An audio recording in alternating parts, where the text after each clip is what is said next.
Vladimir Ilyich Ulyanov, better known as Vladimir Lenin, was a Russian revolutionary, politician, and political theorist. He served as the first, and founding head of government of Soviet Russia from 1917 to 1924, and of the Soviet Union from 1922 to 1924. Under his administration, Russia, and later the Soviet Union, became a one-party socialist state governed by the Communist Party. Ideologically a Marxist, his developments to the ideology are called Leninism. Born to an upper-middle-class family in Simbirsk, Lenin embraced revolutionary socialist politics following his brother's 1887 execution. Expelled from Kazan Imperial University for participating in protests against the Russian Empire's Tsarist government, he devoted the following years to a law degree. He moved to Saint Petersburg in 1893, and became a senior Marxist activist. In 1897, he was arrested for sedition, and exiled to Shushenskoye in Siberia for 3 years, where he married Nadezhda Krupskaya. After his exile, he moved to Western Europe, where he became a prominent theorist in the Marxist Russian Social Democratic Labour Party, RSDLP. In 1903, he took a key role in the RSDLP ideological split, leading the Bolshevik faction against Julius Martov's Mensheviks. Following Russia's failed revolution of 1905, he campaigned for the First World War to be transformed into a Europe-wide proletarian revolution, which, as a Marxist, he believed would cause the overthrow of capitalism, and its replacement with socialism. After the 1917 February Revolution ousted the Tsar, and established a provisional government, he returned to Russia to play a leading role in the October Revolution in which the Bolsheviks overthrew the new regime. Lenin's Bolshevik government initially shared power with the left socialist revolutionaries, elected Soviets, and a multi-party constituent assembly, although by 1918 it had centralized power in the new Communist Party.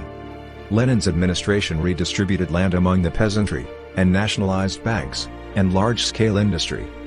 It withdrew from the First World War by signing a treaty conceding territory to the Central Powers, and promoted world revolution through the Communist International.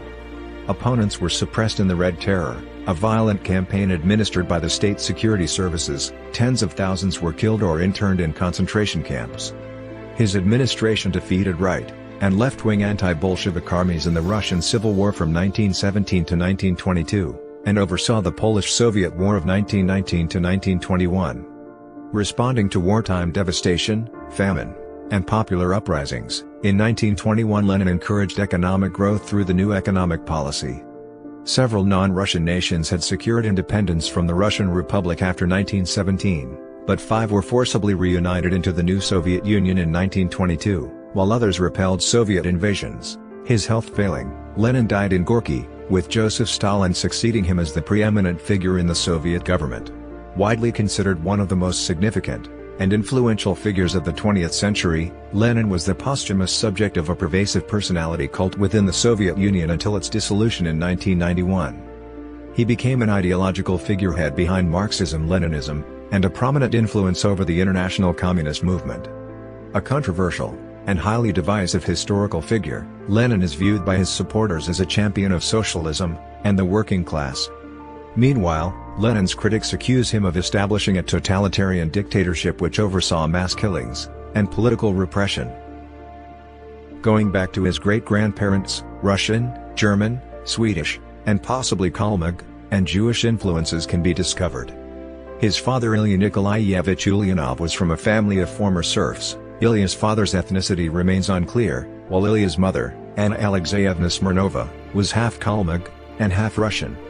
Despite a lower-class background, Ilya had risen to middle-class status, studying physics and mathematics at Kazan University before teaching at the Penza Institute for the Nobility. Ilya married Maria Alexandrovna Blank in mid-1863. Well-educated, she was the daughter of a wealthy German-Swedish Lutheran mother, and a Russian Jewish father who had converted to Christianity, and worked as a physician. According to historian Petrovsky Stern, it is likely that Lenin was unaware of his mother's half-Jewish ancestry, which was only discovered by his sister Anna after his death. According to another version, Maria's father came from a family of German colonists invited to Russia by Catherine the Great. Soon after their wedding, Ilya obtained a job in Nizhny Novgorod, rising to become director of primary schools in the Simbirsk district 6 years later. 5 years after that, he was promoted to director of public schools for the province, overseeing the foundation of over 450 schools as a part of the government's plans for modernization. In January 1882, his dedication to education earned him the Order of Saint Vladimir, which bestowed on him the status of hereditary nobleman.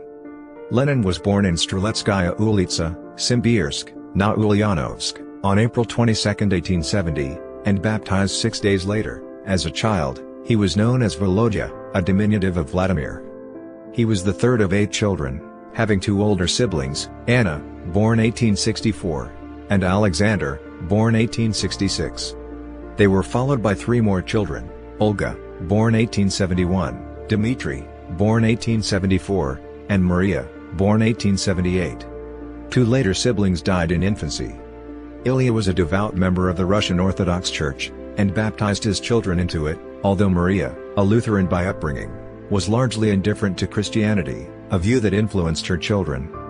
Both of his parents were monarchists, and liberal conservatives, being committed to the emancipation reform of 1861 introduced by the reformist Tsar Alexander II. They avoided political radicals, and there is no evidence that the police ever put them under surveillance for subversive thought. Every summer they holidayed at a rural manor in Kokoshkino. Among his siblings, Lenin was closest to his sister Olga, whom he often bossed around. He had an extremely competitive nature, and could be destructive, but usually admitted his misbehavior. A keen sportsman, he spent much of his free time outdoors or playing chess, and excelled at school, the disciplinarian, and conservative Simbirsk Classical Gymnasium. In January 1886, when Lenin was 15, his father died of a brain hemorrhage. Subsequently, his behavior became erratic and confrontational, and he renounced his belief in God. At the time, Lenin's elder brother Alexander, whom he affectionately knew as Sasha, was studying at Saint Petersburg University.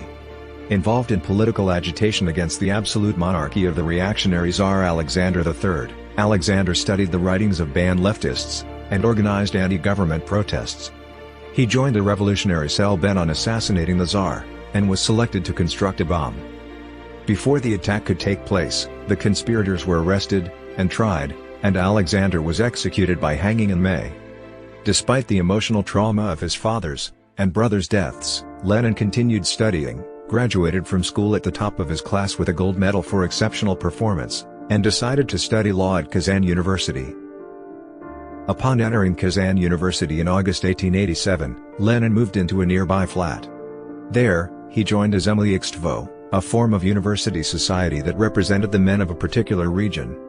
This group elected him as its representative to the university's Zemlyichtvo Council, and he took part in a December demonstration against government restrictions that banned student societies.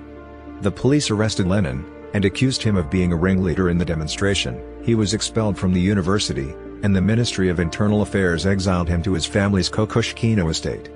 There, he read voraciously, becoming enamored with Nikolai Chernyshevsky's 1863 pro-revolutionary novel What Is to Be Done? Lenin's mother was concerned by her son's radicalization, and was instrumental in convincing the Interior Ministry to allow him to return to the city of Kazan, but not the university. On his return, he joined Nikolai Fedoseyev's Revolutionary Circle, through which he discovered Karl Marx's 1867 book Capital. This sparked his interest in Marxism, a socio-political theory that argued that society developed in stages, that this development resulted from class struggle, and that capitalist society would ultimately give way to socialist society, and then communist society. Wary of his political views, Lenin's mother bought a country estate in Alekivka village, Samara Oblast, in the hope that her son would turn his attention to agriculture. He had little interest in farm management, and his mother soon sold the land, keeping the house as a summer home. In September 1889, the Ulyanov family moved to the city of Samara, where Lenin joined Alexei Sklyarenko's socialist discussion circle. There, Lenin fully embraced Marxism, and produced a Russian-language translation of Marx and Friedrich Engels' 1848 political pamphlet, the Communist Manifesto. He began to read the works of the Russian Marxist Georgy Plekhanov, agreeing with Plekhanov's argument that Russia was moving from feudalism to capitalism, and so socialism would be implemented by the proletariat, or urban working class, rather than the peasantry. This Marxist perspective contrasted with the view of the agrarian socialist Narodnik movement, which held that the peasantry could establish socialism in Russia by forming peasant communes, thereby bypassing capitalism. This Narodnik view developed in the 1860s with the People's Freedom Party, and was then dominant within the Russian revolutionary movement. Lenin rejected the premise of the agrarian socialist argument, but was influenced by agrarian socialists like Pyotr Kshev and Sergei Nechayev, and befriended several Narodniks. In May 1890, Maria, who retained societal influence as the widow of a nobleman, persuaded the authorities to allow Lenin to take his exams externally at the University of Saint Petersburg, where he obtained the equivalent of a first-class degree with honors. The graduation celebrations were marred when his sister Olga died of typhoid. Lenin remained in Samara for several years, working first as a legal assistant for a regional court, and then for a local lawyer. He devoted much time to radical politics, remaining active in Sklyarenko's group, and formulating ideas about how Marxism applied to Russia. Inspired by Plekhanov's work, Lenin collected data on Russian society, using it to support a Marxist interpretation of societal development, and counter the claims of the Narodniks. He wrote a paper on peasant economics. It was rejected by the liberal journal Russian Thought. In late 1893, Lenin moved to St. Petersburg. There, he worked as a barrister's assistant, and rose to a senior position in a Marxist revolutionary cell that called itself the Social Democrats after the Marxist Social Democratic Party of Germany. Publicly championing Marxism within the socialist movement, he encouraged the founding of revolutionary cells in Russia's industrial centers. By late 1894, he was leading a Marxist workers' circle, and meticulously covered his tracks, knowing that police spies tried to infiltrate the movement. He began a romantic relationship with Nadezhda Krupskaya, a Marxist schoolteacher. He also authored the political tract What the Friends of the People Are, and How They Fight the Social Democrats, criticizing the Narodnik agrarian socialists, based largely on his experiences in Samara. Around 200 copies were legally printed in 1894. Lenin hoped to cement connections between his Social Democrats and Emancipation of Labor, a group of Russian Marxist émigrés based in Switzerland. He visited the country to meet group members Plekhanov and Pavel Axelrod. He proceeded to Paris to meet Marx's son-in-law Paul Lafargue, and to research the Paris Commune of 1871, which he considered an early prototype for a proletarian government. Financed by his mother, he stayed in a Swiss health spa before traveling to Berlin, where he studied for 6 weeks at the Staatsbibliothek, and met the Marxist activist Wilhelm Liebknecht. Returning to Russia with a stash of illegal revolutionary publications, he traveled to various cities distributing literature to striking workers. While involved in producing a new sheet, Rabochitello, Workers' Cause, he was among 40 activists arrested in St. Petersburg, and charged with sedition. Refused legal representation or bail, Lenin denied all charges against him but remained imprisoned for a year before sentencing. He spent this time theorizing and writing. In this work he noted that the rise of industrial capitalism in Russia had caused large numbers of peasants to move to the cities, where they formed a proletariat. From his Marxist perspective, Lenin argued that this Russian proletariat would develop class consciousness, which would in turn lead them to violently overthrow Tsarism, the aristocracy, and the bourgeoisie, and to establish a proletariat state that would move toward socialism. In February 1897, Lenin was sentenced without trial to 3 years' exile in eastern Siberia. He was granted a few days in St. Petersburg to put his affairs in order, and used this time to meet with the Social Democrats, who had renamed themselves the League of Struggle for the Emancipation of the Working Class. His journey to eastern Siberia took 11 weeks, for much of which he was accompanied by his mother and sisters. Deemed only a minor threat to the government, he was exiled to a peasant's hut in Shushenskoye, Minasinsky district, where he was kept under police surveillance. He was nevertheless able to correspond with other revolutionaries, many of whom visited him, and permitted to go on trips to swim in the Yenisei River, and to hunt duck and snipe. In May 1898, Nadia joined him in exile, having been arrested in August 1896 for organizing a strike. She was initially posted to Ufa, but persuaded the authorities to move her to Shushenskoye, claiming that she and Lenin were engaged. They married in a church on July 10, 1898. Settling into a family life with Nadia's mother Elizaveta Vasilievna, in Shushenskoye the couple translated English socialist literature into Russian. Keen to keep up with developments in German Marxism, where there had been an ideological split, with revisionists like Edward Bernstein advocating a peaceful, electoral path to socialism, Lenin remained devoted to violent revolution, attacking revisionist arguments in a protest by Russian Social Democrats. He also finished The Development of Capitalism in Russia, 1899, his longest book to date, which criticized the agrarian socialists, and promoted a Marxist analysis of Russian economic development. Published under the pseudonym of Vladimir Ilyich, upon publication it received predominantly poor reviews. After his exile, Lenin settled in Pskov in early 1900. There, he began raising funds for a newspaper, Iskra, Spark, a new organ of the Russian Marxist Party, now calling itself the Russian Social Democratic Labour Party, RSDLP. In July 1900, Lenin left Russia for Western Europe. In Switzerland he met other Russian Marxists, and at a Corsair conference they agreed to launch the paper from Munich, where Lenin relocated in September. Containing contributions from prominent European Marxists, Iskra was smuggled into Russia, becoming the country's most successful underground publication for 50 years. He first adopted the pseudonym Lenin in December 1901, possibly based on the Siberian river Lena. He often used the fuller pseudonym of N. Lenin, and while the N did not stand for anything, a popular misconception later arose that it represented Nikolai. Under this pseudonym, he published the political pamphlet What Is to Be Done? In 1902, his most influential publication to date, it dealt with Lenin's thoughts on the need for a vanguard party to lead the proletariat to revolution. His wife Nadia joined Lenin in Munich, and became his personal secretary. They continued their political agitation, as Lenin wrote for Iskra, and drafted the RSDLP program, attacking ideological dissenters, and external critics, particularly the Socialist Revolutionary Party, SR, a Narodnik agrarian socialist group founded in 1901. Despite remaining a Marxist, he accepted the Narodnik view on the revolutionary power of the Russian peasantry, accordingly penning the 1903 pamphlet To the Village Poor. To evade Bavarian police, Lenin moved to London with Iskra in April 1902. He became friends with fellow Russian-Ukrainian Marxist Leon Trotsky. Lenin fell ill with erysipelas, and was unable to take such a leading role on the Iskra editorial board. In his absence, the board moved its base of operations to Geneva. The second RSDLP Congress was held in London in July 1903. At the conference, a schism emerged between Lenin's supporters, and those of Julius Martov.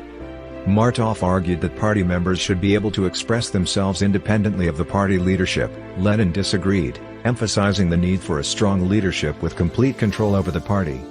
Lenin's supporters were in the majority, and he termed them the majoritarians, Bolsheviki in Russian, Bolsheviks. In response, Martov termed his followers the minoritarians, Mensheviks in Russian, Mensheviks.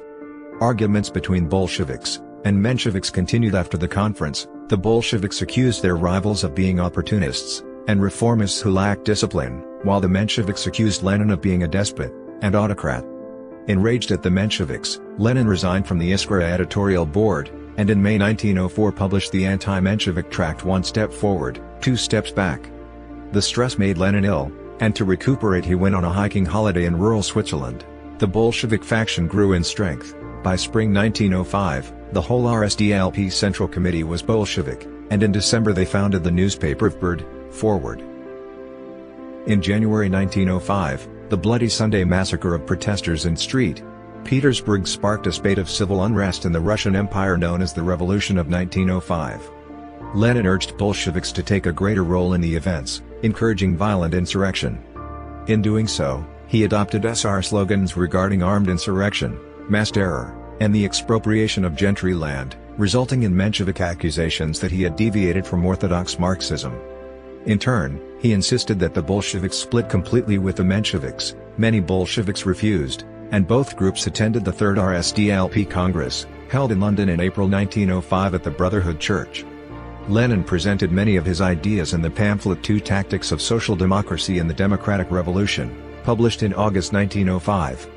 Here, he predicted that Russia's liberal bourgeoisie would be sated by a transition to constitutional monarchy, and thus betray the revolution. Instead he argued that the proletariat would have to build an alliance with the peasantry to overthrow the Tsarist regime, and establish the provisional revolutionary democratic dictatorship of the proletariat and the peasantry. In response to the revolution of 1905, which had failed to overthrow the government, Tsar Nicholas II accepted a series of liberal reforms in his October manifesto. In this climate, Lenin felt it safe to return to St. Petersburg. Joining the editorial board of Novaya Zhizn, New Life, a radical legal newspaper run by Maria Andreeva, he used it to discuss issues facing the RSDLP. He encouraged the party to seek out a much wider membership, and advocated the continual escalation of violent confrontation, believing both to be necessary for a successful revolution. Recognizing that membership fees and donations from a few wealthy sympathizers were insufficient to finance the Bolsheviks' activities, Lenin endorsed the idea of robbing post offices, railway stations, trains, and banks. Under the lead of Leonid Krasin, a group of Bolsheviks began carrying out such criminal actions, the best known taking place in June 1907, when a group of Bolsheviks acting under the leadership of Joseph Stalin committed an armed robbery of the State Bank in Tiflis, Georgia. Although he briefly supported the idea of reconciliation between Bolsheviks and Mensheviks, Lenin's advocacy of violence and robbery was condemned by the Mensheviks at the 4th RSDLP Congress, held in Stockholm in April 1906. Lenin was involved in setting up a Bolshevik center in Kokkola, Grand Duchy of Finland, which was at the time a semi-autonomous part of the Russian Empire, before the Bolsheviks regained dominance of the RSDLP at its 5th Congress, held in London in May 1907. As the Tsarist government cracked down on opposition, both by disbanding Russia's Legislative Assembly, the Second Duma, and by ordering its secret police, the Okhrana, to arrest revolutionaries, Lenin fled Finland for Switzerland. There, he tried to exchange those banknotes stolen in Tiflis that had identifiable serial numbers on them. Alexander Bogdanov, and other prominent Bolsheviks decided to relocate the Bolshevik center to Paris. Although Lenin disagreed, he moved to the city in December 1908. Lenin disliked Paris, lambasting it as a foul hole, and while there he sued a motorist who knocked him off his bike. Lenin became very critical of Bogdanov's view that Russia's proletariat had to develop a socialist culture in order to become a successful revolutionary vehicle. Instead, Lenin favored a vanguard of socialist intelligentsia who would lead the working classes in revolution. Furthermore, Bogdanov, influenced by Ernest Mach, believed that all concepts of the world were relative, whereas Lenin stuck to the orthodox Marxist view that there was an objective reality independent of human observation. Bogdanov and Lenin holidayed together at Maxim Gorky's villa in Capri in April 1908. On returning to Paris, Lenin encouraged a split within the Bolshevik faction between his and Bogdanov's followers, accusing the latter of deviating from Marxism.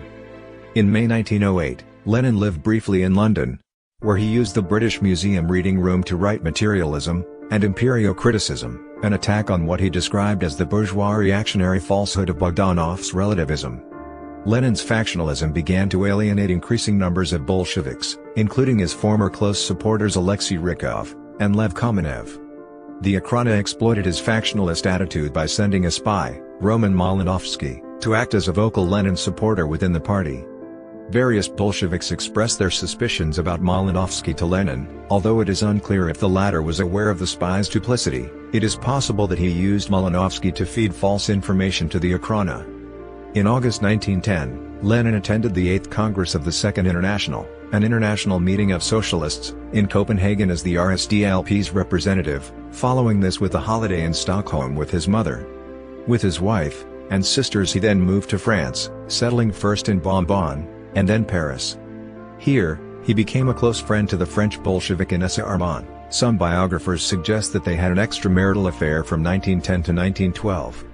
Meanwhile, at a Paris meeting in June 1911, the RSDLP Central Committee decided to move their focus of operations back to Russia, ordering the closure of the Bolshevik Center and its newspaper, Proletary. Seeking to rebuild his influence in the party, Lenin arranged for a party conference to be held in Prague in January 1912, and although 16 of the 18 attendants were Bolsheviks, he was heavily criticized for his factionalist tendencies, and failed to boost his status within the party. Moving to Krakow in the Kingdom of Galicia, and Lodomeria, a culturally Polish part of the Austro-Hungarian Empire, he used Jagiellonian University's library to conduct research. He stayed in close contact with the RSDLP, which was operating in the Russian Empire, convincing the Duma's Bolshevik members to split from their parliamentary alliance with the Mensheviks. In January 1913, Stalin, whom Lenin referred to as the Wonderful Georgian, visited him, and they discussed the future of non-Russian ethnic groups in the empire. Due to the ailing health of both Lenin and his wife, they moved to the rural town of Bialy Dunajec, before heading to Bern for Nadia to have surgery on her goiter. Lenin was in Galicia when the First World War broke out. The war pitted the Russian Empire against the Austro-Hungarian Empire, and due to his Russian citizenship, Lenin was arrested, and briefly imprisoned until his anti-Tsarist credentials were explained. Lenin and his wife returned to Bern, before relocating to Zurich in February 1916. Lenin was angry that the German Social Democratic Party was supporting the German war effort, which was a direct contravention of the Second International's Stuttgart resolution that socialist parties would oppose the conflict, and saw the Second International as defunct. He attended the Zimmerwald Conference in September 1915, and the Kiev Conference in April 1916, urging socialists across the continent to convert the imperialist war into a continent-wide civil war with the proletariat pitted against the bourgeoisie and aristocracy.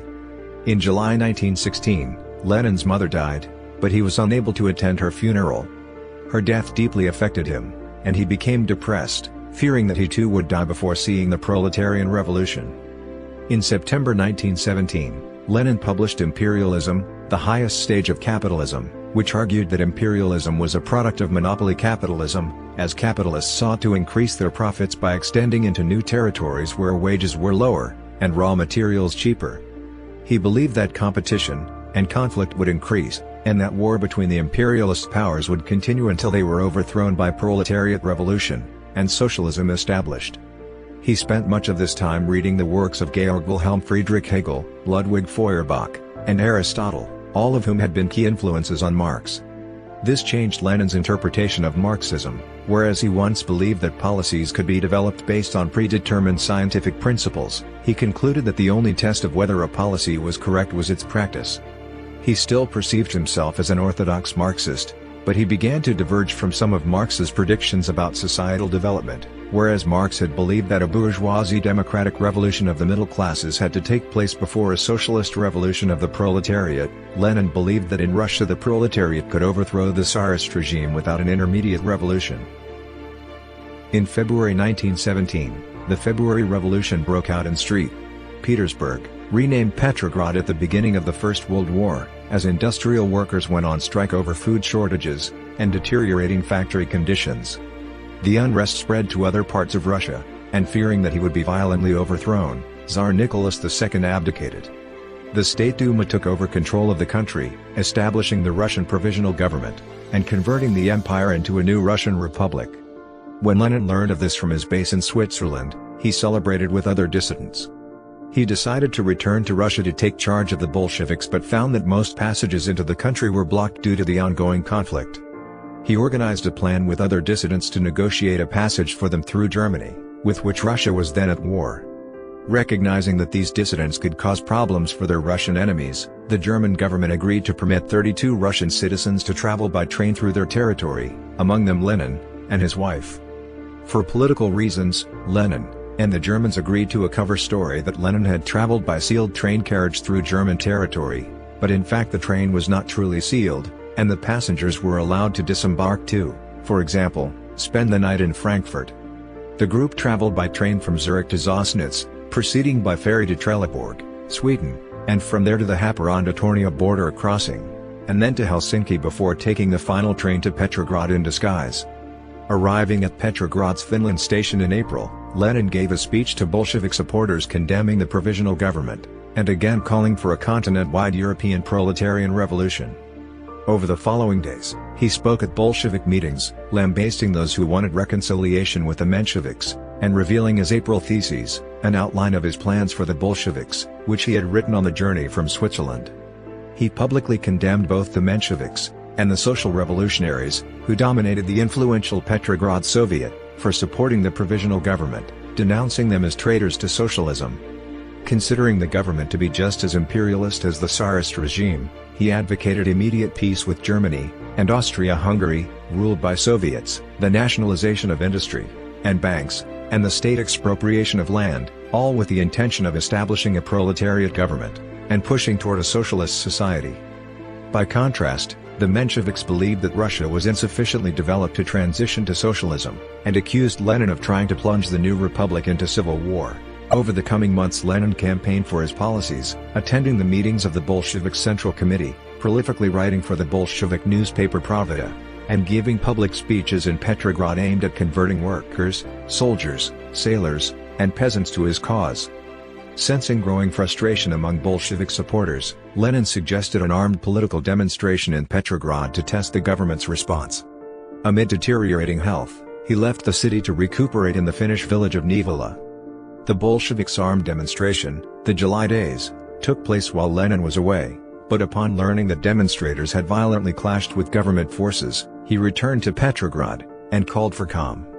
Responding to the violence, the government ordered the arrest of Lenin, and other prominent Bolsheviks, raiding their offices, and publicly alleging that he was a German agent provocateur. Evading arrest, Lenin hid in a series of Petrograd safe houses. Fearing that he would be killed, Lenin, and fellow senior Bolshevik Gregory Zinoviev escaped Petrograd in disguise, relocating to Roslev.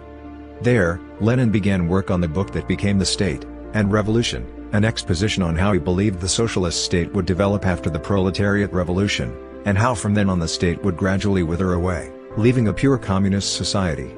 He began arguing for a Bolshevik-led armed insurrection to topple the government, but at a clandestine meeting of the party's Central Committee this idea was rejected.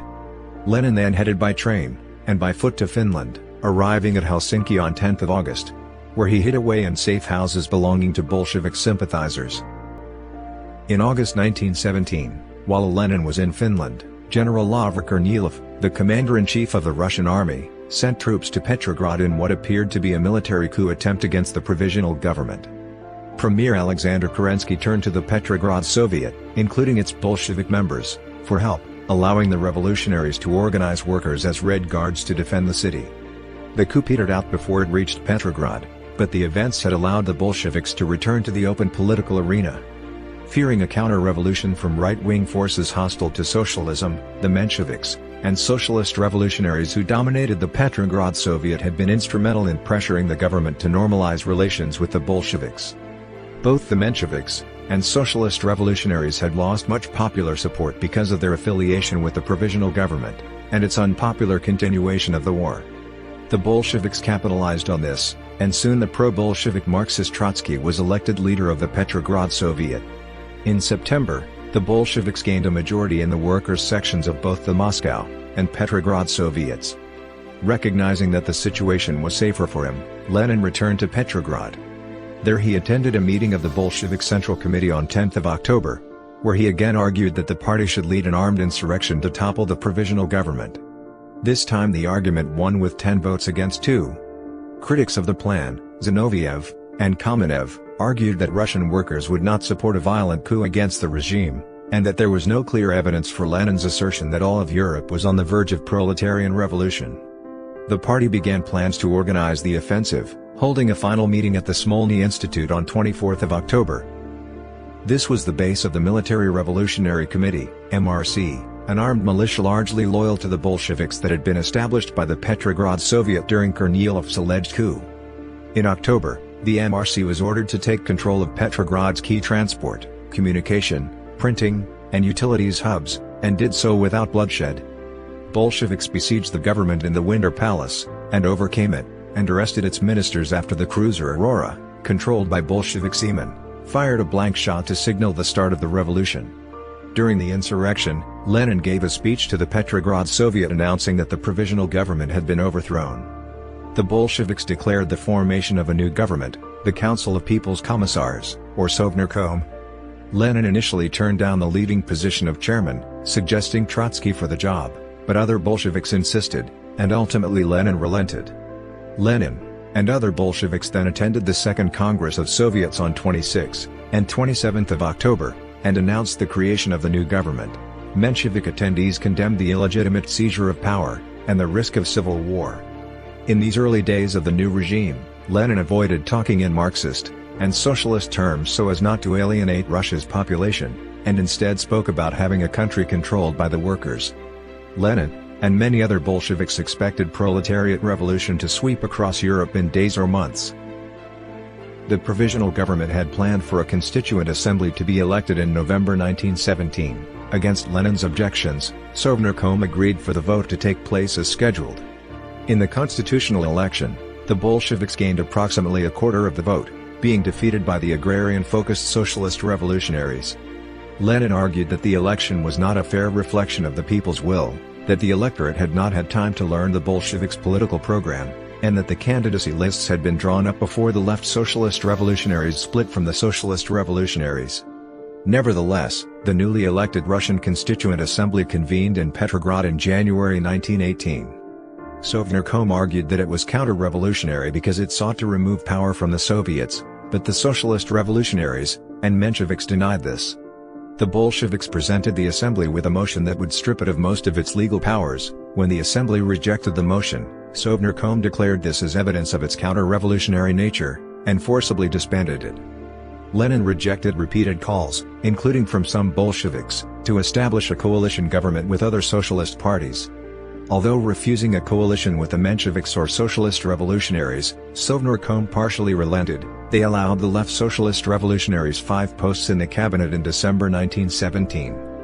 This coalition only lasted 4 months until March 1918, when the left socialist revolutionaries pulled out of the government over a disagreement about the Bolsheviks' approach to ending the First World War. At their 7th Congress in March 1918, the Bolsheviks changed their official name from the Russian Social Democratic Labour Party to the Russian Communist Party, as Lenin wanted to both distance his group from the increasingly reformist German Social Democratic Party, and to emphasize its ultimate goal, that of a communist society. Although ultimate power officially rested with the country's government in the form of Sovnarkom, and the Executive Committee, VTSIK, elected by the All-Russian Congress of Soviets, ARCS, the Communist Party was de facto in control in Russia, as acknowledged by its members at the time. By 1918, Sovnarkom began acting unilaterally, claiming a need for expediency, with the ARCS and VTSIK becoming increasingly marginalized, so the Soviets no longer had a role in governing Russia. During 1918 and 1919, the government expelled Mensheviks and socialist revolutionaries from the Soviets. Russia had become a one-party state. Within the party was established a political bureau, Politburo, an organization bureau, Orgbureau, to accompany the existing Central Committee. The decisions of these party bodies had to be adopted by Sovnarkom and the Council of Labor and Defense. Lenin was the most significant figure in this governance structure, as well as being the chairman of Sovnarkom, and sitting on the Council of Labor and Defense, and on the Central Committee and Politburo of the Communist Party. The only individual to have anywhere near this influence was Lenin's right-hand man, Yakov Sverdlov, who died in March 1919 during a flu pandemic. In November 1917, Lenin and his wife took a 2-room flat within the Smolny Institute. The following month they left for a brief holiday in Halila, Finland. In January 1918, he survived an assassination attempt in Petrograd. Fritz Platon, who was with Lenin at the time, shielded him, and was injured by a bullet. Concerned that the German army posed a threat to Petrograd, in March 1918 Sovnarkom relocated to Moscow, initially as a temporary measure. There, Lenin, Trotsky, and other Bolshevik leaders moved into the Kremlin, where Lenin lived with his wife and sister Maria in a first-floor apartment adjacent to the room in which the Sovnarkom meetings were held. Lenin disliked Moscow, but rarely left the city center during the rest of his life.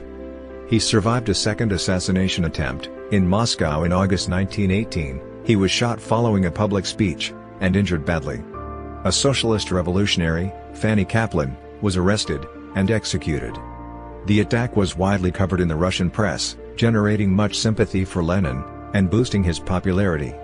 As a respite, he was driven in September 1918 to the Gorky estate, just outside Moscow, recently acquired for him by the government. Upon taking power, Lenin's regime issued a series of decrees. The first was a decree on land, which declared that the landed estates of the aristocracy and the Orthodox Church should be nationalized and redistributed to peasants by local governments. This contrasted with Lenin's desire for agricultural collectivization but provided governmental recognition of the widespread peasant land seizures that had already occurred. In November 1917, the government issued the decree on the press that closed many opposition media outlets deemed counter-revolutionary. They claimed the measure would be temporary. The decree was widely criticized, including by many Bolsheviks, for compromising freedom of the press. In November 1917, Lenin issued the Declaration of the Rights of the Peoples of Russia, which stated that non-Russian ethnic groups living inside the Republic had the right to secede from Russian authority, and establish their own independent nation-states. Many nations declared independence: Finland and Lithuania in December 1917, Latvia and Ukraine in January 1918, Estonia in February 1918, Transcaucasia in April 1918, and Poland in November 1918.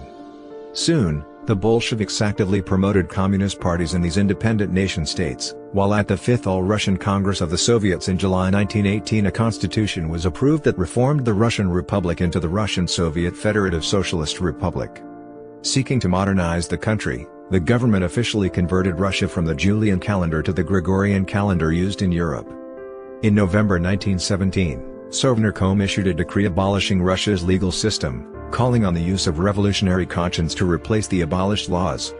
The courts were replaced by a two-tier system, namely the revolutionary tribunals to deal with counter-revolutionary crimes, and the people's courts to deal with civil and other criminal offenses. They were instructed to ignore pre-existing laws, and base their rulings on the Sovnarkom decrees, and a socialist sense of justice. November also saw an overhaul of the armed forces. Sovnarkom implemented egalitarian measures, abolished previous ranks, titles, and medals, and called on soldiers to establish committees to elect their commanders. In October 1917, Lenin issued a decree limiting work for everyone in Russia to 8 hours per day. He also issued the decree on popular education that stipulated that the government would guarantee free, secular education for all children in Russia, and a decree establishing a system of state orphanages. To combat mass illiteracy, a literacy campaign was initiated. An estimated 5 million people enrolled in crash courses of basic literacy from 1920 to 1926. Embracing the equality of the sexes, laws were introduced that helped to emancipate women, by giving them economic autonomy from their husbands, and removing restrictions on divorce. Zenitl, a Bolshevik women's organization, was established to further these aims. Under Lenin, Russia became the first country to legalize abortion on demand in the first trimester. Militantly atheist, Lenin and the Communist Party wanted to demolish organized religion. In January 1918, the government decreed the separation of church and state, and prohibited religious instruction in schools. In November 1917, Lenin issued the Decree on Workers' Control, which called on the workers of each enterprise to establish an elected committee to monitor their enterprise's management. That month they also issued an order requisitioning the country's gold, and nationalized the banks, which Lenin saw as a major step toward socialism. In December, Sovnarkom established a Supreme Council of the National Economy, VSNKH, which had authority over industry, banking, agriculture, and trade. The factory committees were subordinate to the trade unions, which were subordinate to VSNKH. The state's centralized economic plan was prioritized over the workers' local economic interests. In early 1918, Sovnarkom cancelled all foreign debts, and refused to pay interest owed on them. In April 1918, it nationalized foreign trade, establishing a state monopoly on imports and exports. In June 1918, it decreed nationalization of public utilities, railways, engineering, textiles, metallurgy, and mining, although often these were state-owned in name only. Full-scale nationalization did not take place until November 1920, when small-scale industrial enterprises were brought under state control. A faction of the Bolsheviks known as the Left Communists criticized Sovnarkom's economic policy as too moderate. They wanted nationalization of all industry, agriculture, trade, finance, transport, and communication.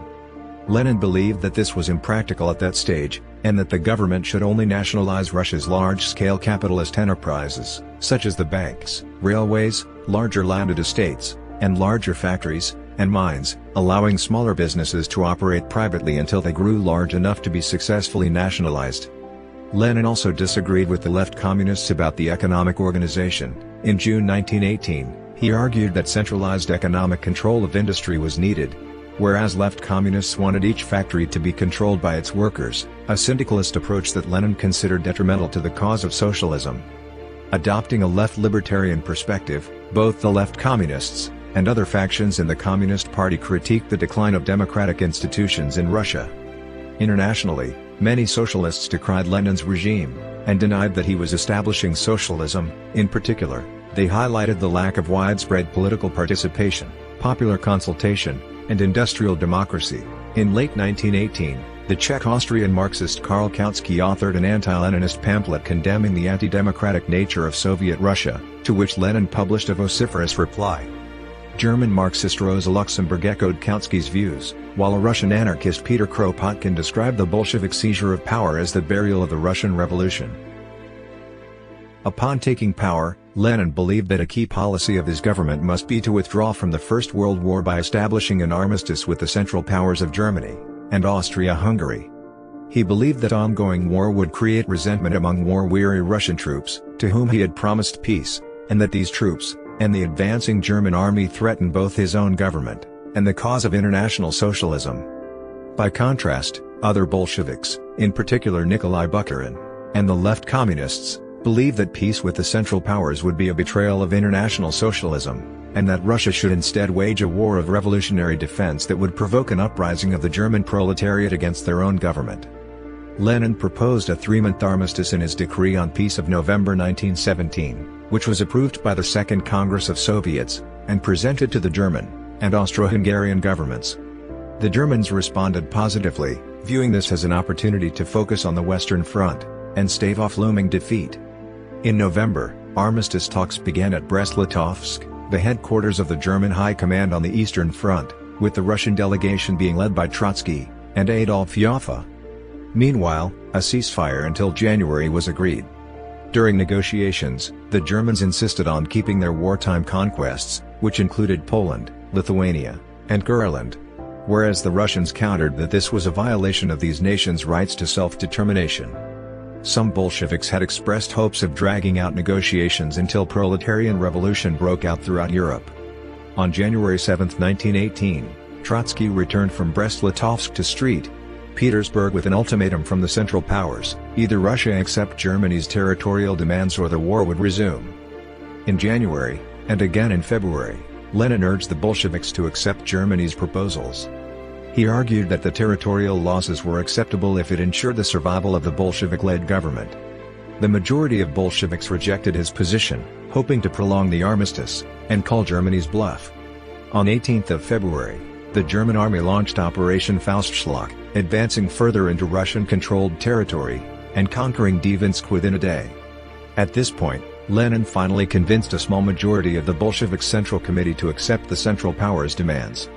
On 23 February, the Central Powers issued a new ultimatum: Russia had to recognize German control not only of Poland and the Baltic states but also of Ukraine, or face a full-scale invasion. On 3 March, the Treaty of Brest-Litovsk was signed. It resulted in massive territorial losses for Russia, with 26% of the former empire's population, 37% of its agricultural harvest area, 28% of its industry, 26% of its railway tracks, and 3/4 of its coal and iron deposits being transferred to German control. Accordingly, the treaty was deeply unpopular across Russia's political spectrum, and several Bolsheviks and left socialist revolutionaries resigned from Sovnarkom in protest. After the treaty, Sovnarkom focused on trying to foment proletarian revolution in Germany, issuing an array of anti-war and anti-government publications in the country. The German government retaliated by expelling Russia's diplomats. The treaty nevertheless failed to stop the Central Powers' defeat. In November 1918, the German Emperor Wilhelm II abdicated, and the country's new administration signed the armistice with the Allies. As a result, Sovnarkom proclaimed the Treaty of Brest-Litovsk void. By early 1918, many cities in western Russia faced famine as a result of chronic food shortages. Lenin blamed this on the kulaks, or wealthier peasants, who allegedly hoarded the grain that they had produced to increase its financial value. In May 1918, he issued a requisitioning order that established armed detachments to confiscate grain from kulaks for distribution in the cities, and in June called for the formation of committees of poor peasants to aid in requisitioning. This policy resulted in vast social disorder and violence, as armed detachments often clashed with peasant groups, helping to set the stage for the Civil War.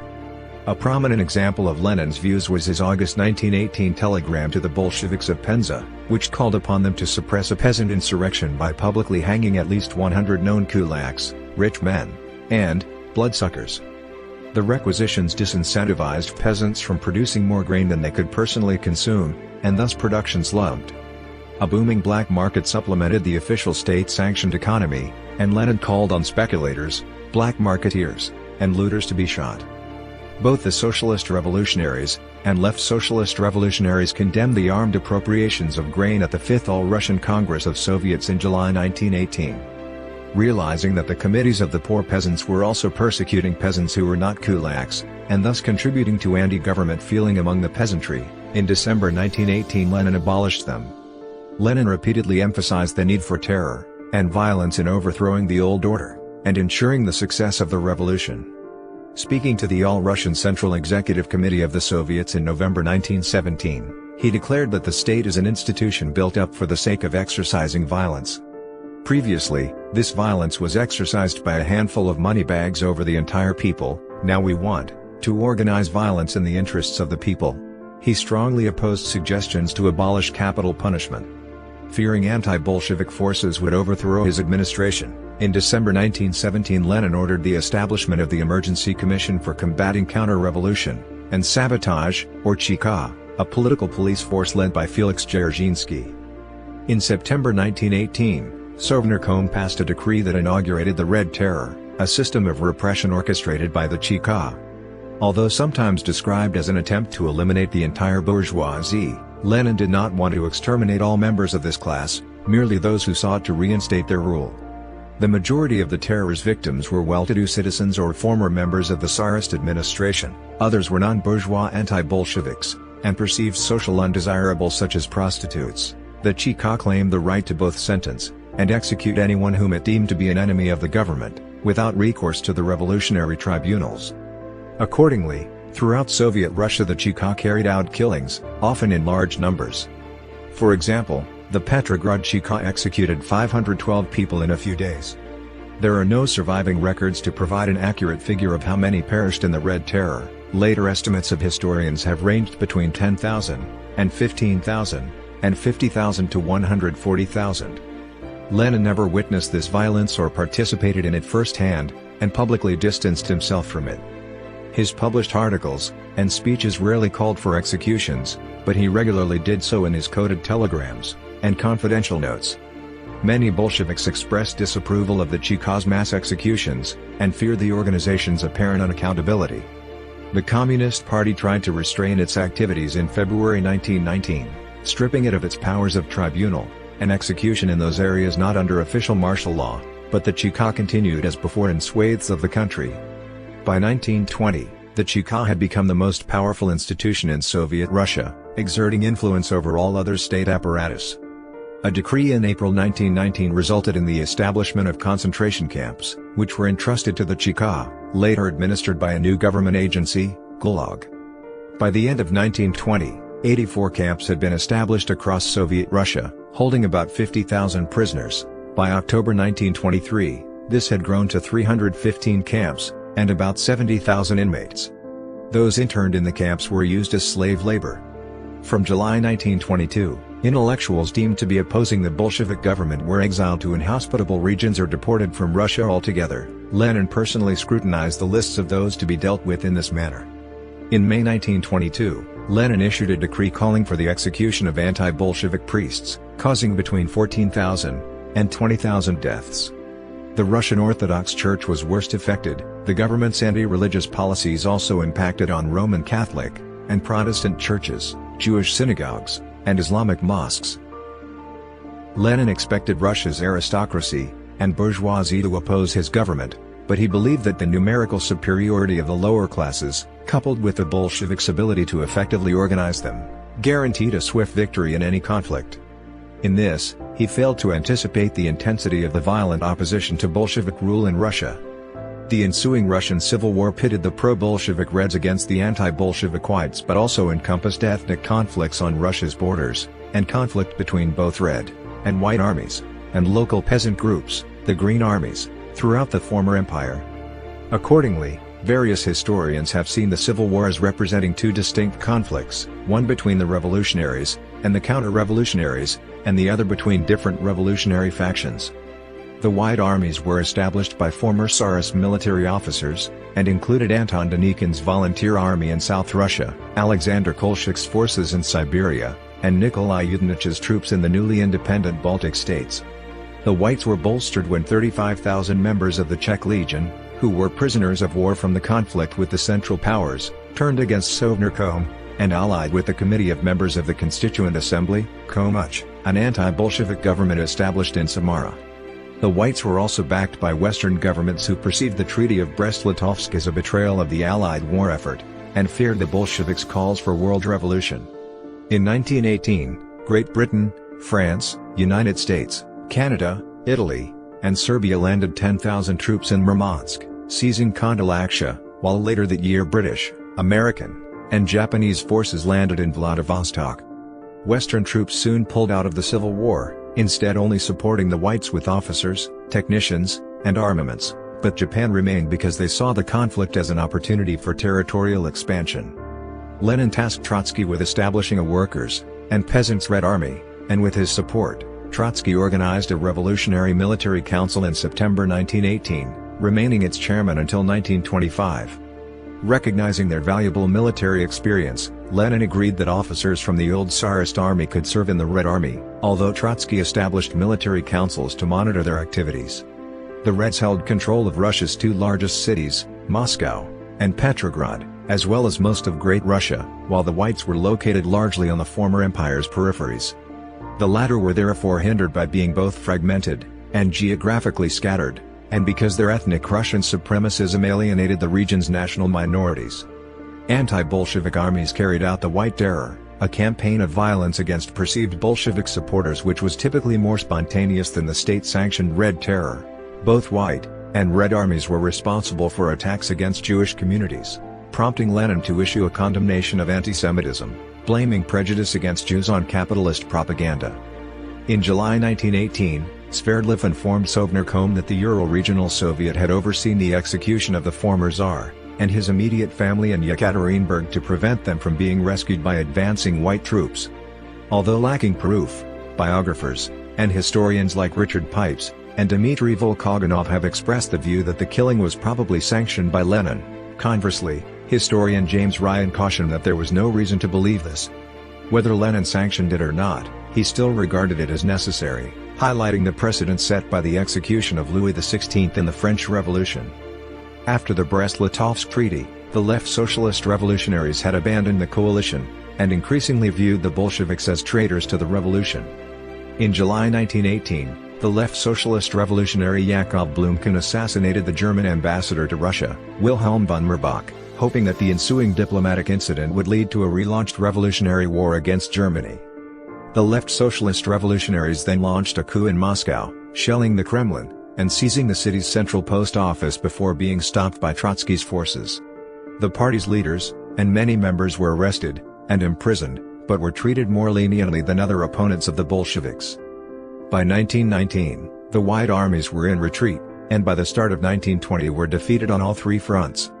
Although Sovnarkom were victorious, the territorial extent of the Russian state had been reduced, for many non-Russian ethnic groups had used the disarray to push for national independence.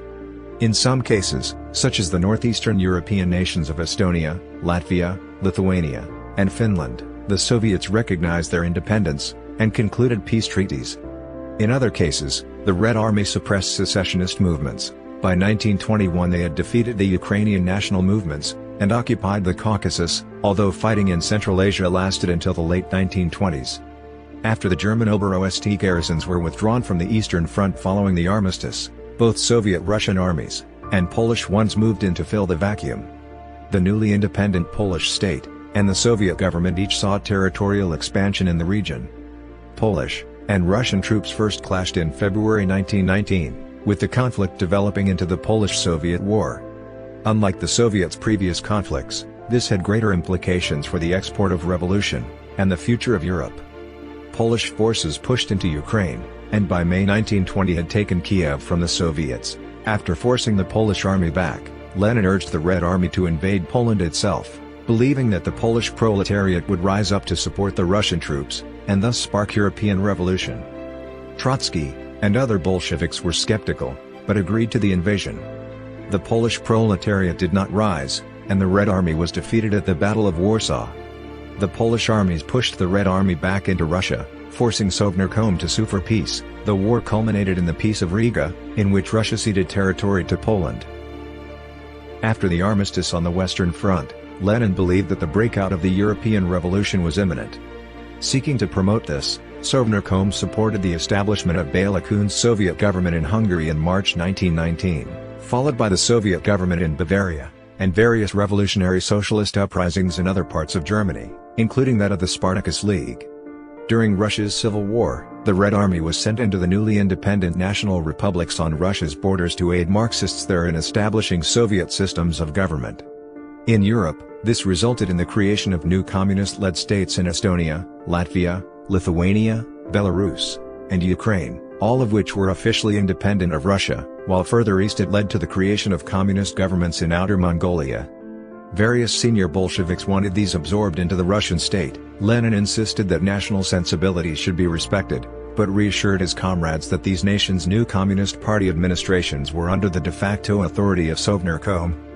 In late 1918, the British Labour Party called for the establishment of an international conference of socialist parties, the Labour and Socialist International. Lenin saw this as a revival of the Second International, which he had despised, and formulated his own rival International Socialist Conference to offset its impact. Organized with the aid of Zinoviev, Nikolai Bukharin, Trotsky, Christian Rakovsky, and Angelika Balabanov, the first Congress of this Communist International, Comintern, opened in Moscow in March 1919. It lacked global coverage. Of the 34 assembled delegates, 30 resided within the countries of the former Russian Empire, and most of the international delegates were not recognized by any socialist parties in their own nations. Accordingly, the Bolsheviks dominated proceedings, with Lenin subsequently authoring a series of regulations that meant that only socialist parties endorsing the Bolsheviks' views were permitted to join Comintern. During the first conference, Lenin spoke to the delegates, lambasting the parliamentary path to socialism espoused by a revisionist Marxist like Kautsky, and repeating his calls for a violent overthrow of Europe's bourgeoisie governments. While Zinoviev became Comintern's president, Lenin retained significant influence over it. The Second Congress of the Communist International opened in Petrograd's Smolny Institute in July 1920, representing the last time that Lenin visited a city other than Moscow. There, he encouraged foreign delegates to emulate the Bolsheviks' seizure of power, and abandon his long-standing viewpoint that capitalism was a necessary stage in societal development, instead, encouraging those nations under colonial occupation to transform their pre-capitalist societies directly into socialist ones. For this conference, he authored Left-Wing Communism, An Infantile Disorder, a short book articulating his criticism of elements within the British and German communist parties who refused to enter their nation's parliamentary systems, and trade unions. Instead he urged them to do so to advance the revolutionary cause. The conference had to be suspended for several days due to the ongoing war with Poland, and was relocated to Moscow, where it continued to hold sessions until August. Lenin's predicted world revolution did not materialize, as the Hungarian communist government was overthrown, and the German Marxist uprisings suppressed. Within the Communist Party, there was dissent from two factions, the group of democratic centralism, and the workers' opposition, both of which accused the Russian state of being too centralized and bureaucratic. The workers' opposition, which had connections to the official state trade unions, also expressed the concern that the government had lost the trust of the Russian working class. They were angered by Trotsky's suggestion that the trade unions be eliminated. He deemed the unions to be superfluous in a worker state, but Lenin disagreed, believing it best to retain them. Most Bolsheviks embraced Lenin's view in the trade union discussion. To deal with the dissent, at the 10th Party Congress in February 1921, Lenin introduced a ban on factional activity within the party, under pain of expulsion. Caused in part by a drought, the Russian famine of 1921-22 was the most severe that the country had experienced since the year 1603, resulting in around 5 million deaths, the most of any famine in Russian history. The famine was exacerbated by government requisitioning, as well as the export of large quantities of Russian grain. To aid the famine victims, the U.S. government established an American Relief Administration to distribute food. Lenin was suspicious of this aid, and had it closely monitored. During the famine, Patriarch Deacon called on Orthodox churches to sell unnecessary items to help feed the starving, an action endorsed by the government.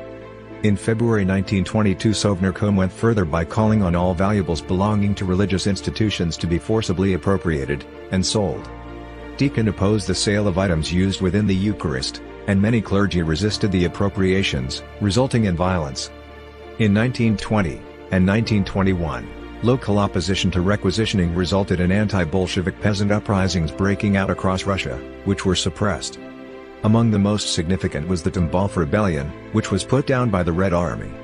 In February 1921, workers went on strike in Petrograd, resulting in the government proclaiming martial law in the city, and sending in the Red Army to quell demonstrations. In March, the Kronstadt Rebellion began when sailors in Kronstadt revolted against the Bolshevik government, demanding that all socialists be allowed to publish freely, that independent trade unions be given freedom of assembly, and that peasants be allowed free markets, and not be subject to requisitioning. Lenin declared that the mutineers had been misled by the socialist revolutionaries and foreign imperialists, calling for violent reprisals. Under Trotsky's leadership, the Red Army put down the rebellion on 17 March, resulting in thousands of deaths, and the internment of survivors in labor camps.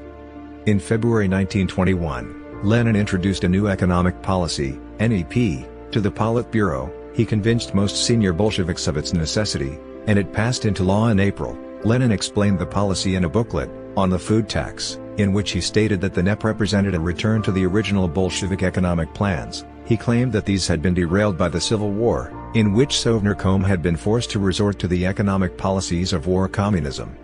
The NEP allowed some private enterprise within Russia, permitting the reintroduction of the wage system, and allowing peasants to sell produce on the open market while being taxed on their earnings.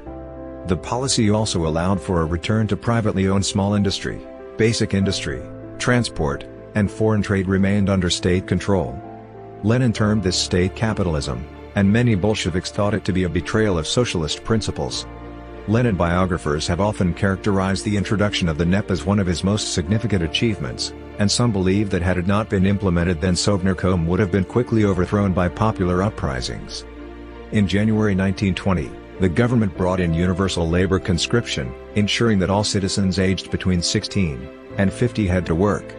Lenin also called for a mass electrification project, the Go-Ro Plan, which began in February 1920. Lenin's declaration that communism is Soviet power plus the electrification of the whole country was widely cited in later years. Seeking to advance the Russian economy through foreign trade, Sovnarkom sent delegates to the Genoa conference. Lenin had hoped to attend but was prevented by ill health. The conference resulted in a Russian agreement with Germany, which followed on from an earlier trade agreement with the United Kingdom. Lenin hoped that by allowing foreign corporations to invest in Russia, Sovnarkom would exacerbate rivalries between the capitalist nations, and hasten their downfall. He tried to rent the oil fields of Kamchatka to an American corporation to heighten tensions between the US and Japan, who desired Kamchatka for their empire. To Lenin's embarrassment and horror, in April 1920 the Bolsheviks held a party to celebrate his 50th birthday, which was also marked by widespread celebrations across Russia, and the publication of poems and biographies dedicated to him. Between 1920 and 1926, 20 volumes of Lenin's collected works were published. Some material was omitted. During 1920, several prominent Western figures visited Lenin in Russia. These included the author H.G. Wells, and the philosopher Bertrand Russell, as well as the anarchists Emma Goldman and Alexander Berkman. Lenin was also visited at the Kremlin by Armand, who was in increasingly poor health. He sent her to a sanatorium in Kislovodsk in the northern Caucasus to recover, but she died there in September 1920 during a cholera epidemic.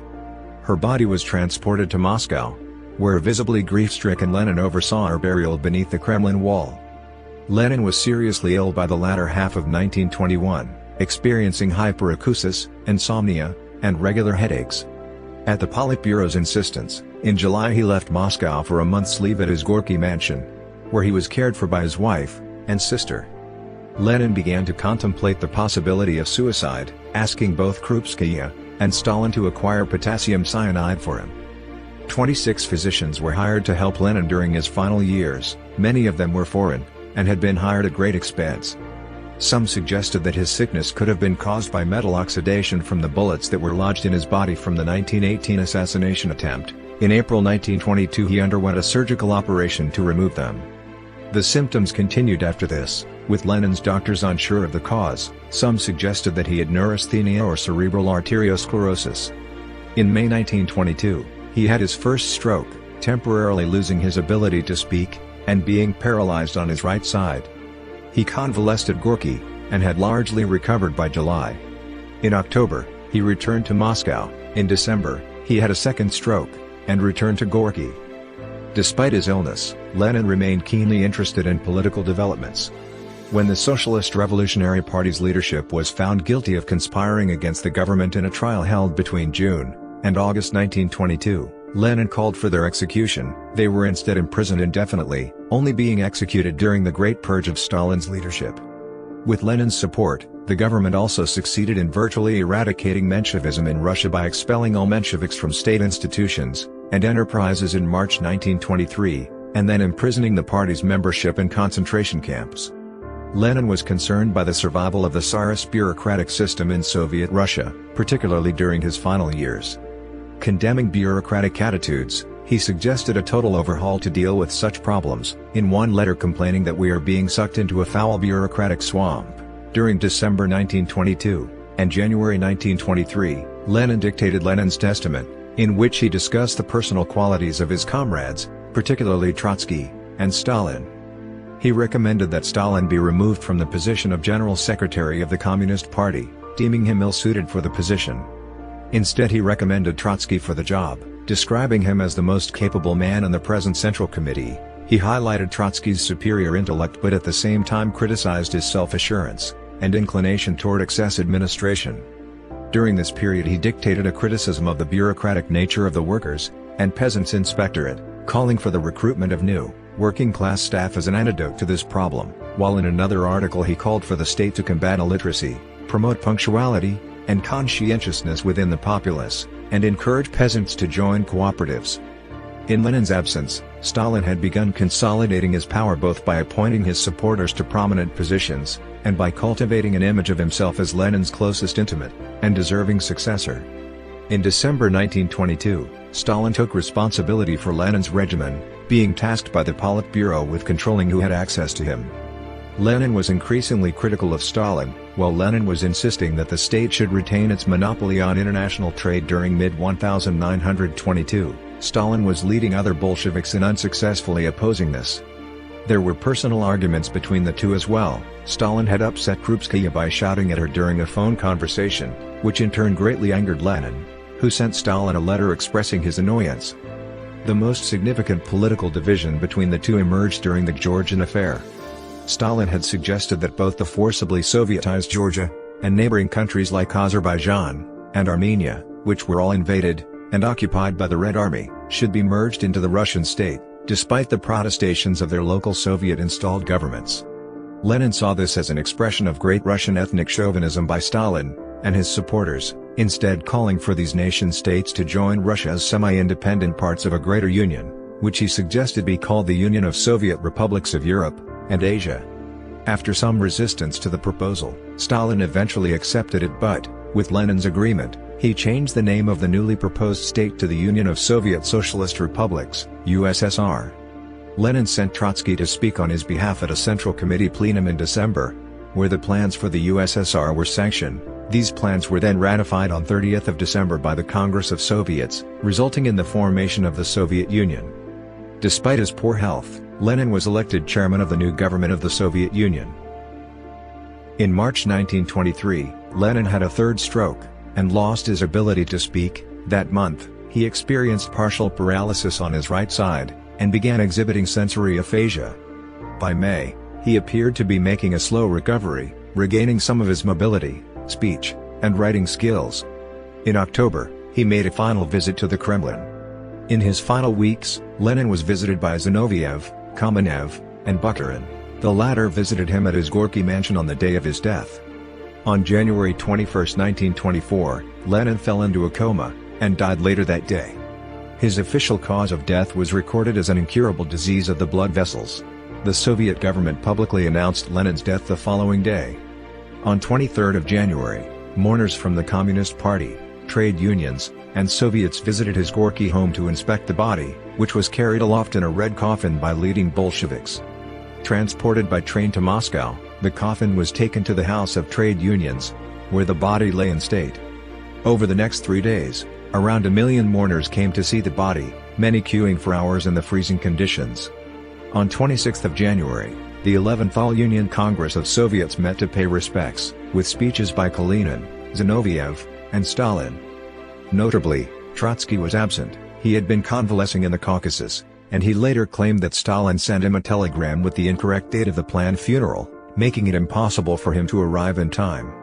Lenin's funeral took place the following day, when his body was carried to Red Square, accompanied by martial music, where assembled crowds listened to a series of speeches before the corpse was placed into the vault of a specially erected mausoleum. Despite the freezing temperatures, tens of thousands attended.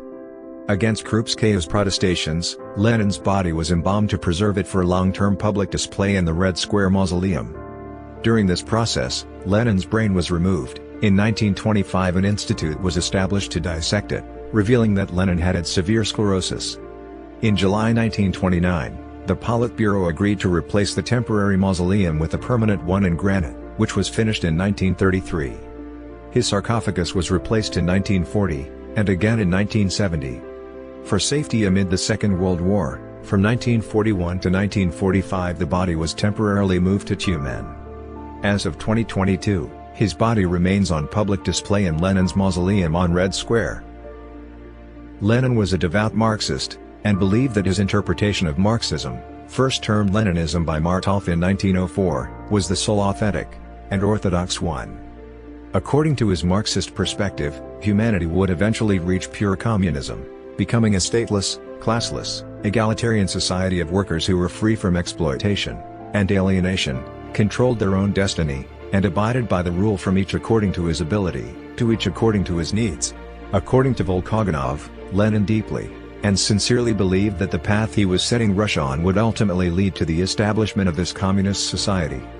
Lenin's Marxist beliefs led him to the view that society could not transform directly from its present state to communism, but must first enter a period of socialism, and so his main concern was how to convert Russia into a socialist society.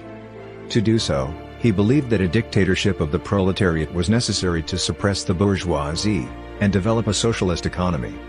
He defines socialism as an order of civilized cooperators in which the means of production are socially owned, and believed that this economic system had to be expanded until it could create a society of abundance. To achieve this, he saw bringing the Russian economy under state control to be his central concern, with all citizens becoming hired employees of the state in his words. Lenin's interpretation of socialism was centralized, planned, and statist, with both production and distribution strictly controlled. He believed that all workers throughout the country would voluntarily join to enable the state's economic and political centralization. In this way, his calls for workers' control of the means of production referred not to the direct control of enterprises by their workers, but the operation of all enterprises under the control of the workers' state. This resulted in what some perceive as two conflicting themes within Lenin's thought: popular workers' control, and a centralized, hierarchical, coercive state apparatus. Before 1914, Lenin's views were largely in accordance with mainstream European Marxist orthodoxy. Although he derided Marxists who adopted ideas from contemporary non-Marxist philosophers and sociologists, his own ideas were influenced not only by Russian Marxist theory but also by wider ideas from the Russian revolutionary movement, including those of the Narodnik agrarian socialists. He adapted his ideas according to changing circumstances, including the pragmatic realities of governing Russia amid war, famine, and economic collapse. As Leninism developed, Lenin revised the established Marxist orthodoxy, and introduced innovations in Marxist thought.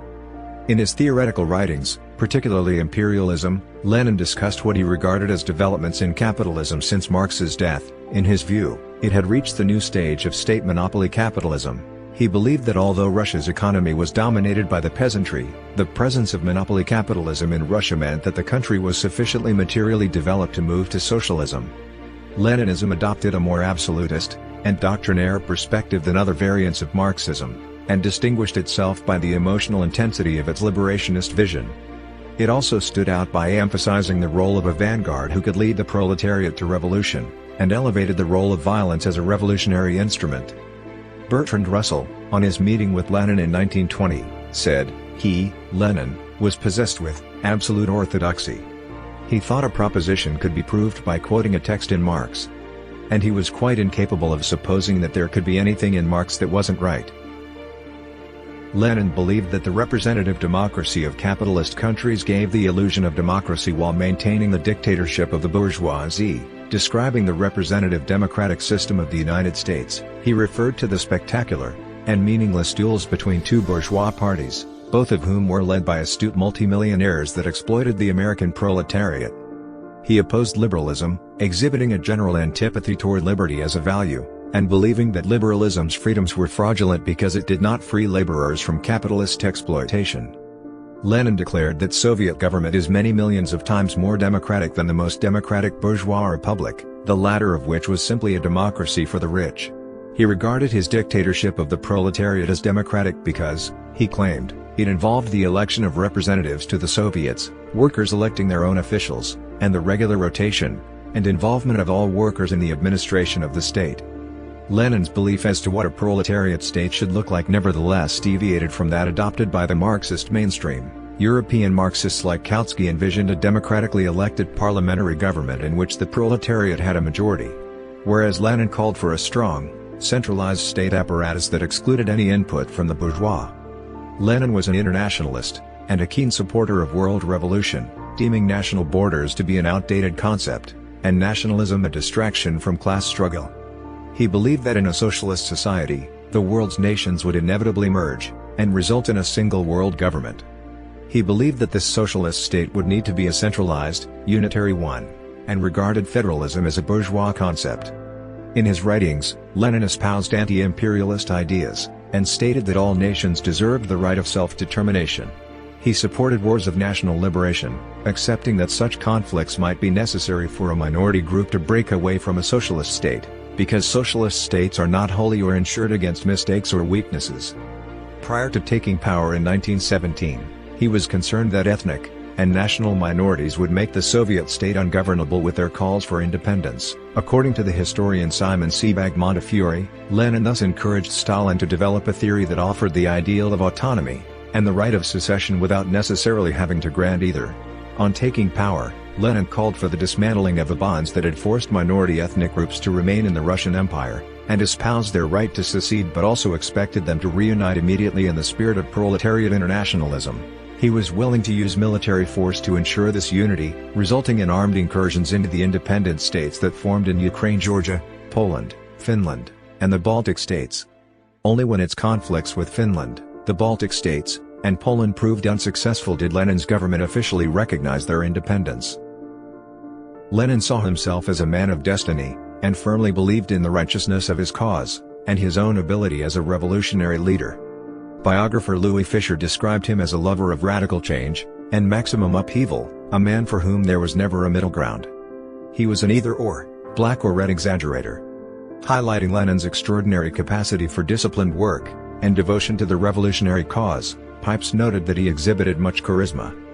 Similarly, Volkogonov believed that by the very force of his personality, Lenin had an influence over people. Conversely, Lenin's friend Gorky commented that in his physical appearance as a bald-headed, stocky, sturdy person, the communist revolutionary was too ordinary, and did not give the impression of being a leader. Historian and biographer Robert Service asserted that Lenin had been an intensely emotional young man, who exhibited strong hatred for the Tsarist authorities. According to Service, Lenin developed an emotional attachment to his ideological heroes, such as Marx, Engels, and Chernyshevsky. He owned portraits of them, and privately described himself as being in love with Marx and Engels. According to Lenin biographer James D. White, Lenin treated their writings as holy writ, a religious dogma, which should not be questioned but believed in. In Volkogonov's view, Lenin accepted Marxism as absolute truth, and accordingly acted like a religious fanatic. Similarly, Bertrand Russell felt that Lenin exhibited unwavering faith. Religious faith in the Marxian gospel. Biographer Christopher Reed suggested that Lenin was a secular equivalent of theocratic leaders who derived their legitimacy from the perceived truth of their doctrines, not popular mandates. Lenin was nevertheless an atheist, and a critic of religion, believing that socialism was inherently atheistic. He thus considered Christian socialism a contradiction in terms. Service stated that Lenin could be moody and volatile, and Pipes deemed him to be a thoroughgoing misanthrope, a view rejected by Reed, who highlighted many instances in which Lenin displayed kindness, particularly toward children. According to several biographers, Lenin was intolerant of opposition, and often dismissed outright opinions that differed from his own.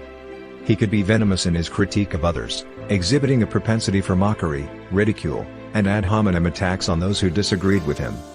He ignored facts that did not suit his argument, abhorred compromise, and very rarely admitted his own errors. He refused to change his opinions, until he rejected them completely, after which he would treat the new view as if it was just as unchangeable. Lenin showed no sign of sadism or of personally desiring to commit violent acts, but he endorsed the violent actions of others, and exhibited no remorse for those killed for the revolutionary cause, adopting a utilitarian stance. In Lenin's view, the end always justified the means. According to Service, Lenin's criterion of morality was simple: does a certain action advance or hinder the cause of the revolution? Ethnically, Lenin identified as Russian. Service described Lenin as a bit of a snob in national, social, and cultural terms. The Bolshevik leader believed that other European countries, especially Germany, were culturally superior to Russia, describing the latter as one of the most benighted, medieval, and shamefully backward of Asian countries. He was annoyed at what he perceived as a lack of conscientiousness and discipline among the Russian people, and from his youth had wanted Russia to become more culturally European and Western. Despite his revolutionary politics, Lenin disliked revolutionary experimentation in literature and the arts, expressing his dislike of expressionism, futurism, and cubism, and conversely favoring realism and Russian classic literature. Lenin also had a conservative attitude towards sex and marriage. Throughout his adult life, he was in a relationship with Krupskaya, a fellow Marxist whom he married. Lenin and Krupskaya both regretted that they never had children, and they enjoyed entertaining their friends' offspring. Reed noted that Lenin had very close, warm, lifelong relationships with his close family members. He had no lifelong friends, and Armand has been cited as being his only close, intimate confidant. Aside from Russian, Lenin spoke and read French, German, and English. Concerned with physical fitness, he exercised regularly, enjoyed cycling, swimming, and hunting, and also developed a passion for mountain walking in the Swiss peaks. He was also fond of pets, in particular cats.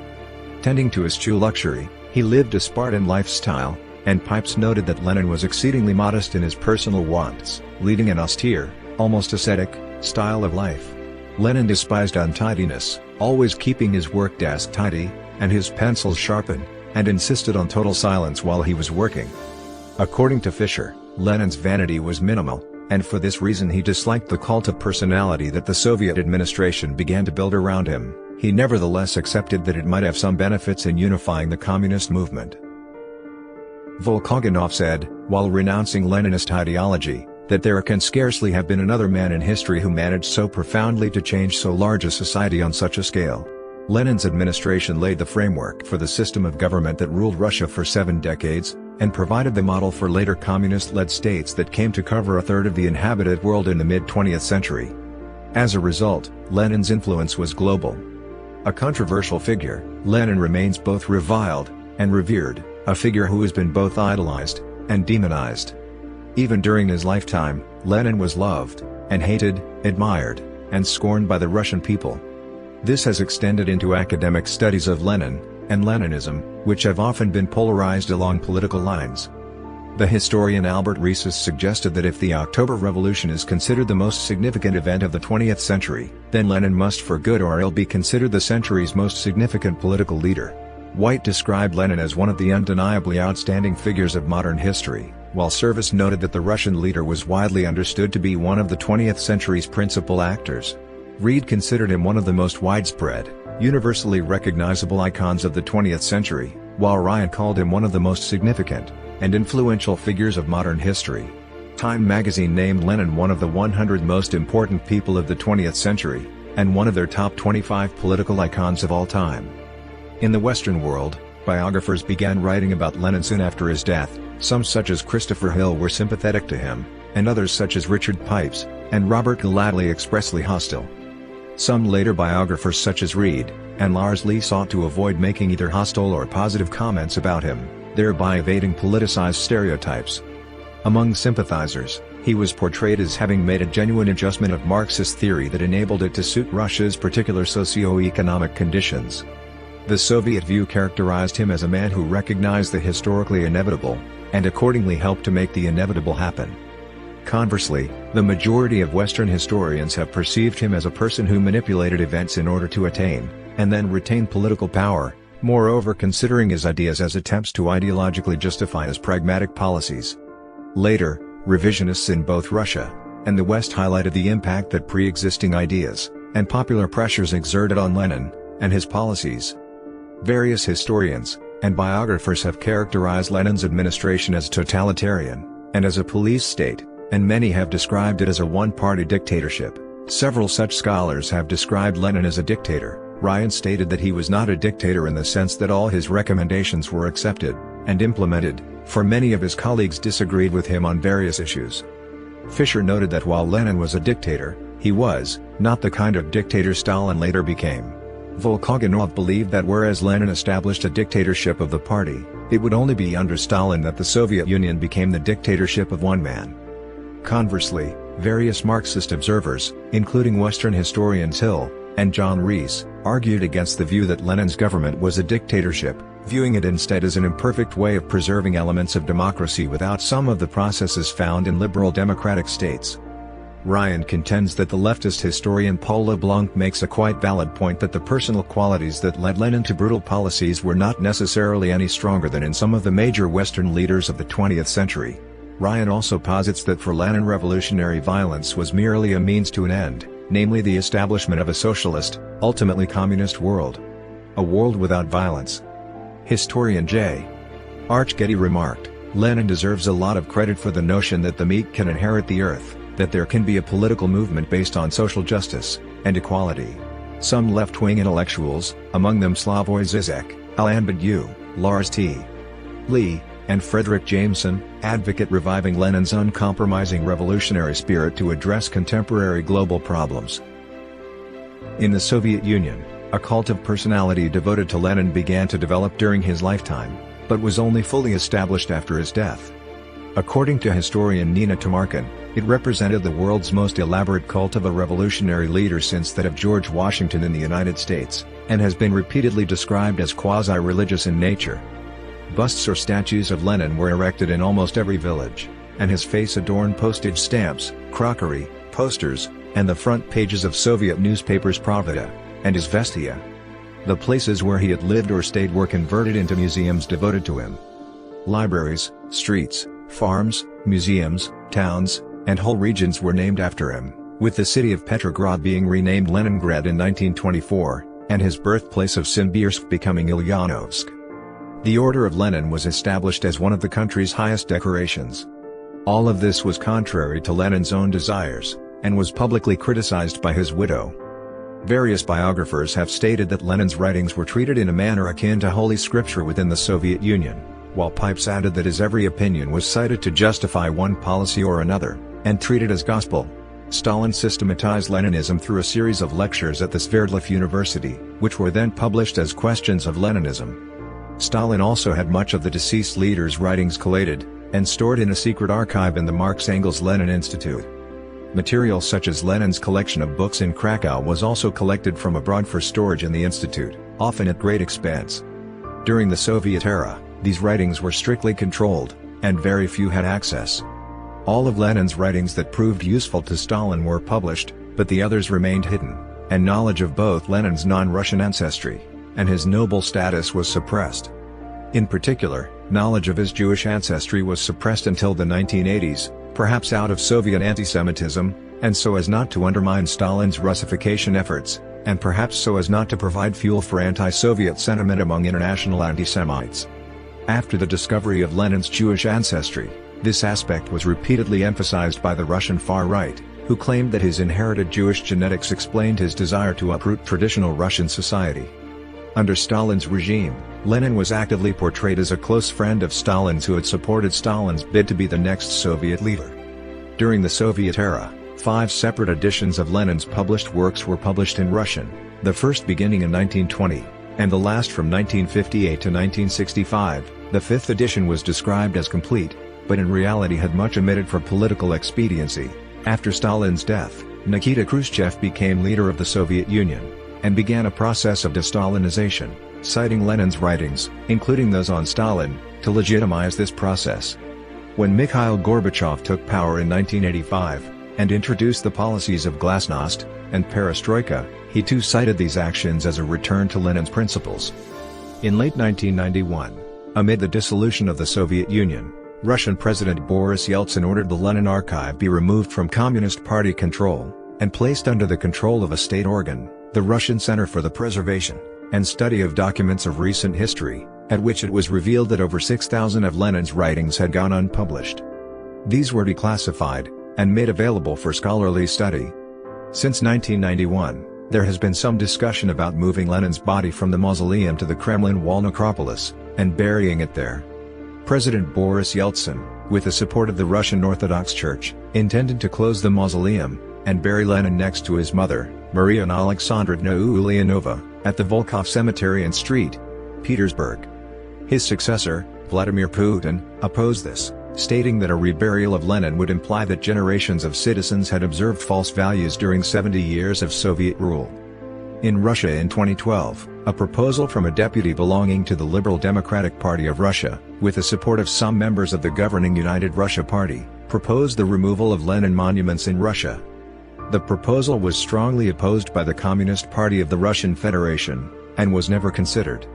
Russia retained the vast majority of the 7,000 Lenin statues extant in 1991. As of 2022, there were approximately 6,000 monuments to Lenin in Russia. In Ukraine, during the 2013-14 Euromaidan protests, Lenin statues were damaged or destroyed by protesters in various cities across the country, and in April 2015 the Ukrainian government ordered that all others be dismantled to comply with decommunization laws. According to Lenin biographer David Shub, writing in 1965, it was Lenin's ideas, and example that constitutes the basis of the communist movement today. Socialist states following Lenin's ideas appeared in various parts of the world during the 20th century. Writing in 1972, the historian Marcel Liebman stated that there is hardly any insurrectionary movement today, from Latin America to Angola, that does not lay claim to the heritage of Leninism. After Lenin's death, Stalin's administration established an ideology known as Marxism-Leninism, a movement that came to be interpreted differently by various contending factions in the communist movement. After being forced into exile by Stalin's administration, Trotsky argued that Stalinism was a debasement of Leninism, which was dominated by bureaucratism, and Stalin's own personal dictatorship. Marxism-Leninism was adapted to many of the 20th century's most prominent revolutionary movements, forming into variants such as Stalinism, Maoism, Juche, Ho Chi Minh thought, and Castroism. Conversely, many later Western communists, such as Manuel Azcárate, and Jean Ellenstein, who were involved in the Euro-communist movement, expressed the view that Lenin and his ideas were irrelevant to their own objectives, thereby embracing a Marxist but not Marxist-Leninist perspective. In 2012, the last statue of Lenin still standing in the Mongolian capital, Ulaanbaatar, was removed, with city mayor Batalerdan calling him a murderer.